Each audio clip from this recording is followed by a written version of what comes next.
C'est vrai que là, comme on a une surpondération de tout ce qui est tech au niveau du S&P 500, du Nasdaq, qu'on a eu par contre, là on peut le dire, hein, j'ai l'impression qu'on a eu quand même une certaine euphorie sur la partie La tech, tech. notamment drivé avec toute la partie IA.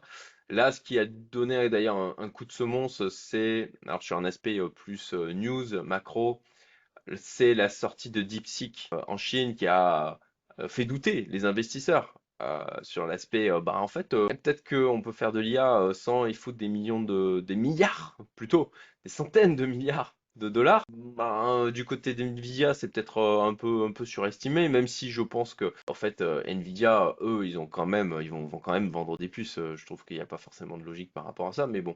Mais en tout cas, sur tout l'aspect tech américaine poussé par le sujet de l'IA, ça a rebattu les cartes et on peut dire que ça a commencé, ça a été le premier grain de sable dans l'engrenage sur la partie tech américaine. Et est-ce qu'effectivement, c'est pas plus une correction de la tech américaine? C'est très juste hein, ce que tu dis, merci, hein, que une vraie correction de marché d'ensemble, plus une rotation au final. Par rapport à l'aspect news, moi j'aime bien le terme catalyseur en fait. C'est-à-dire que je pars du Mhm. principe que techniquement il y a quelque chose qui doit provoquer une correction, c'est-à-dire que le marché il est en surchauffe ou overextended comme on dit en anglais.